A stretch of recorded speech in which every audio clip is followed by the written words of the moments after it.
Hello, gosh dang it. My batteries ran out. um, I needed to get something to eat anyway. I'm over here eating some fufu. It's a Nigerian dish. Can you see that? It's two parts. There's the chicken stew. It's like a spinach chicken stew. And I did a video on this, how to make fufu. And then it's the chicken stew. It's a part 1 and part 2. Part 1's how to make the stew. You can reheat up the stew each time you make it. And then the fufu you make fresh each time. It's like a dough stuff. You pat it into little patty cakes. You pat it into little things like that. See, and then you dip it in the tomato spinach sauce. You slap it on your tongue. And you swallow it. It's delicious. Every once in a while you grab a piece of chicken.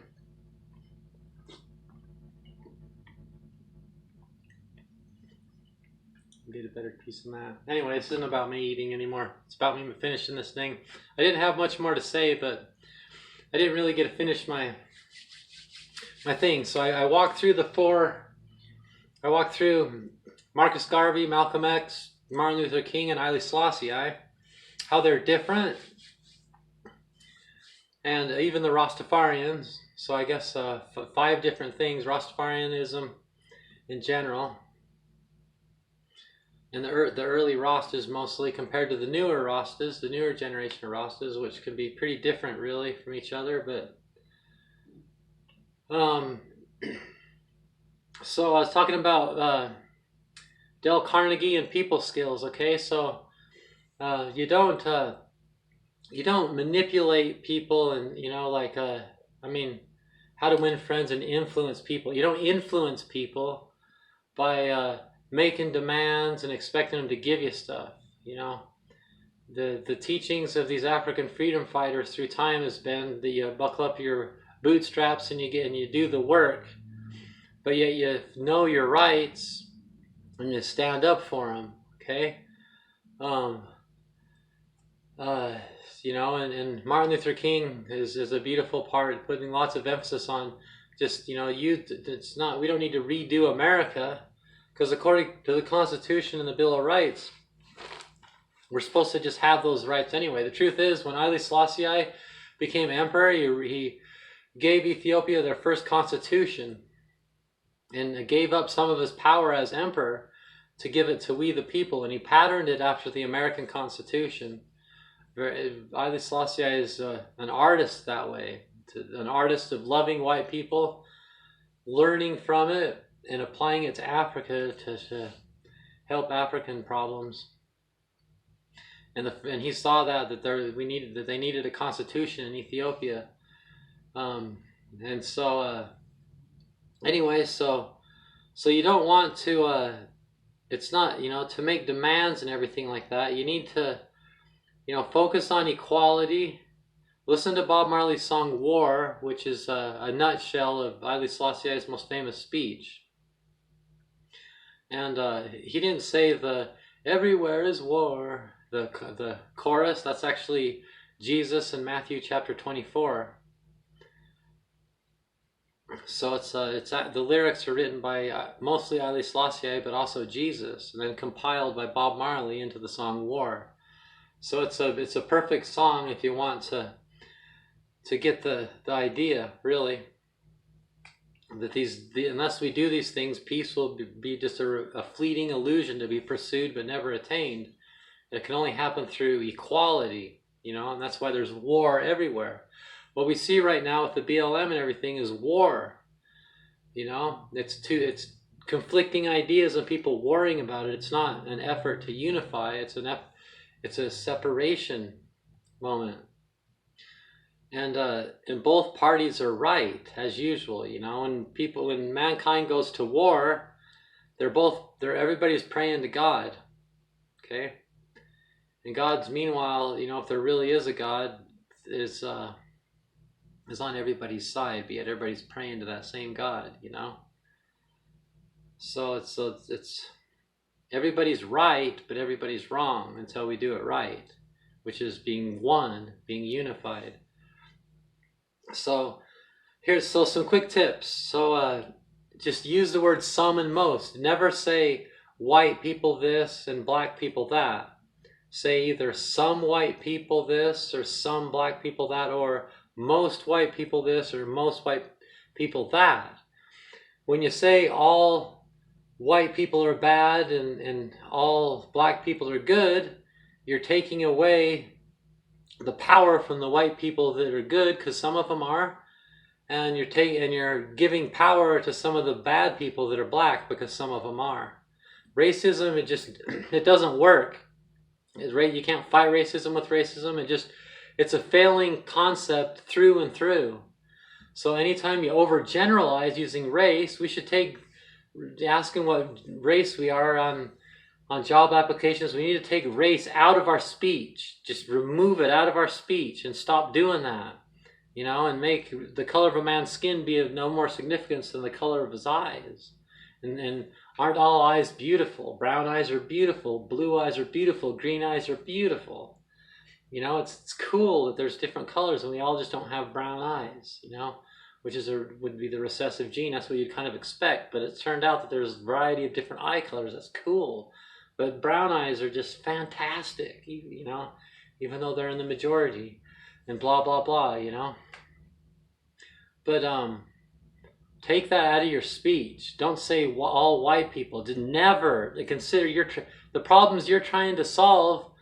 It needs to be a sin to you in your mind personally for you to ever say white people or black people or red people or brown people.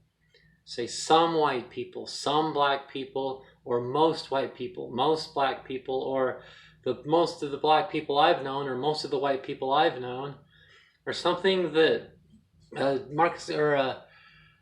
Dale Carnegie calls it saving face. You got to give people let them save face. Humans can't admit they're wrong. No human will ever be wrong in their mind.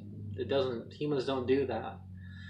So if you want to influence them, if you know they're wrong and they know they're wrong, and you give them a way out, a save face, a way to save face, they're going to take that and appreciate it, and it's going to come back to you, and it's just the right technique to unify people.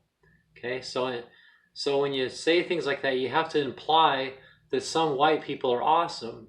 And remember that Haile Selassie used white people ideas, but white people were part of how Haile Selassie did that.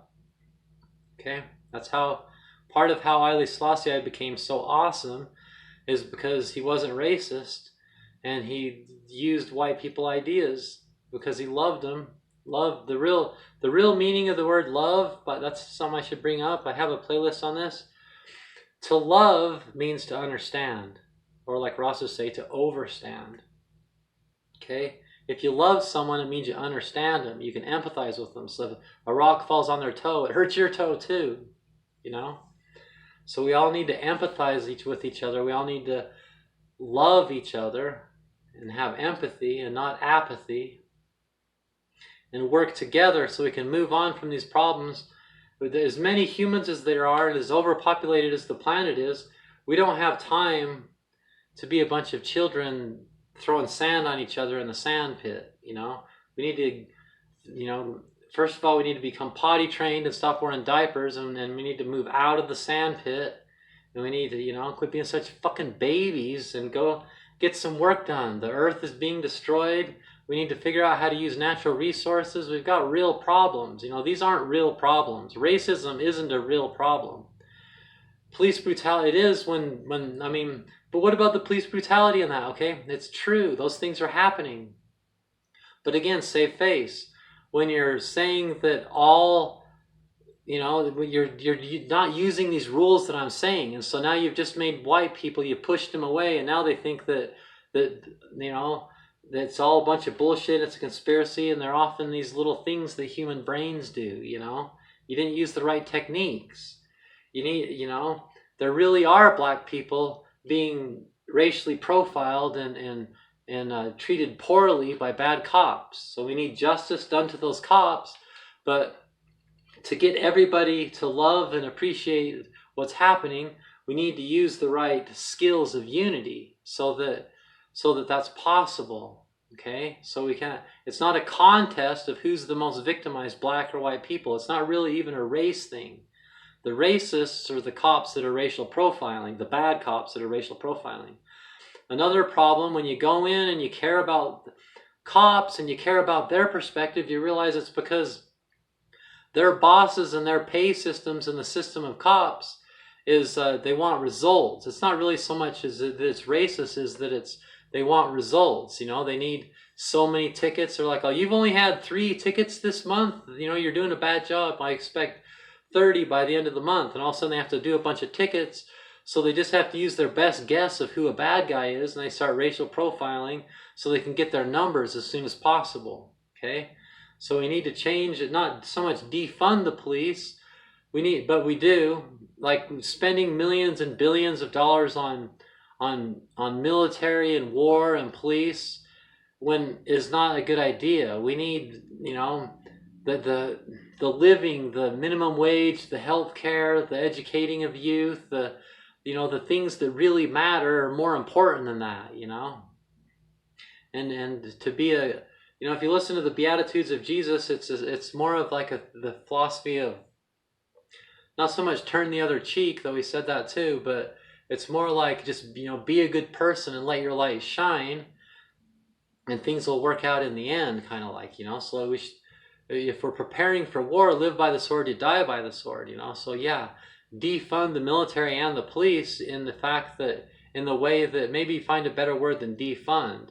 It's just so dramatic and scary sounding. You know, we just need to move the funds, you know, stop spending all our money on those things, start really powerhouse in educating the youth. Stop saying everything's the youth's problem and saying, you know, they have to be all desperate and making all these riots and all this. All they know is video games, so they're shooting people and all what's happening here. It's like, it's predictable, you know, because we're all doing something wrong here, you know. Stop saying they're bad people. They're just kids doing the best they can. They have entitlement issues.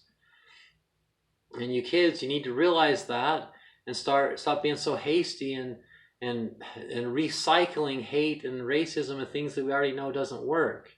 Start looking at all the good people and bad people and step way back and love and understand the situation and come up with better solutions. Okay? And think about Haile Selassie established in Ethiopia. You know, he only defended himself when he needed to. He didn't, you know, and he did defend himself when he needed to. Okay, he didn't turn the other cheek. But he had to go into exile. You know, there's a time to admit. Hopefully I've made my point here, okay?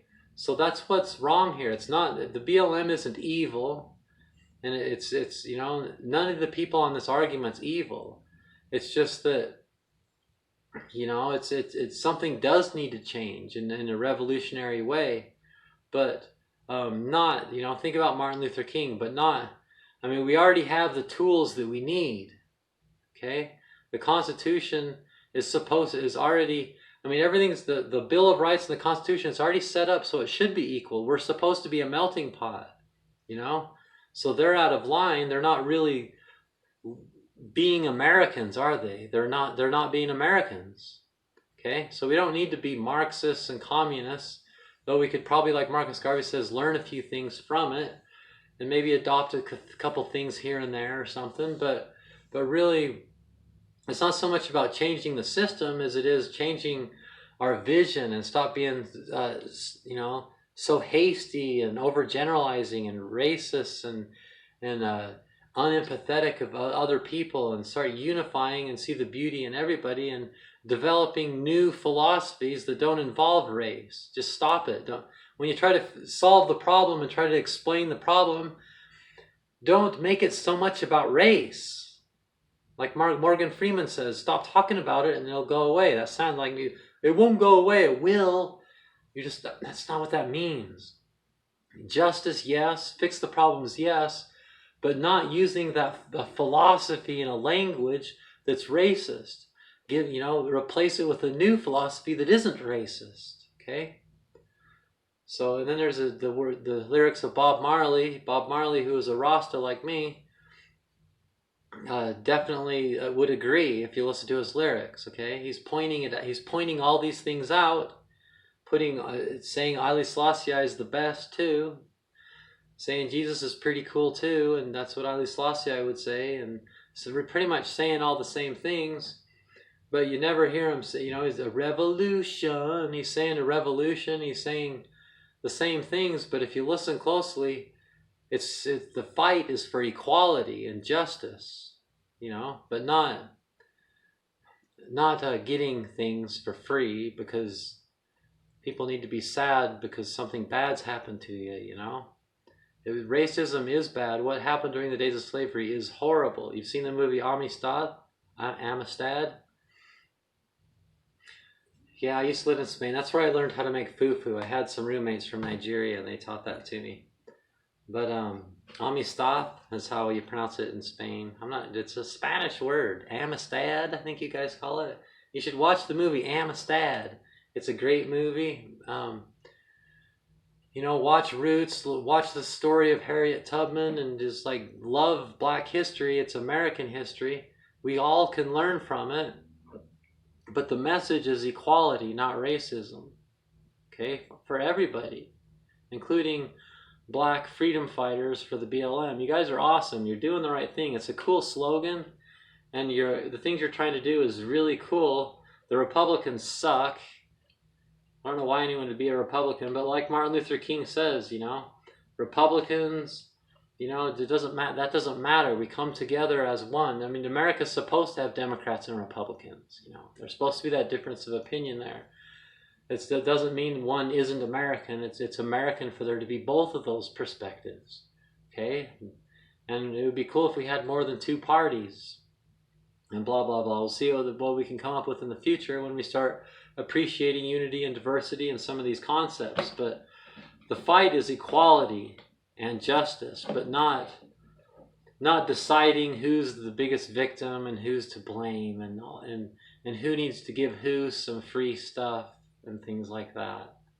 You got to save face, stop kicking the beehive. We can do this, okay?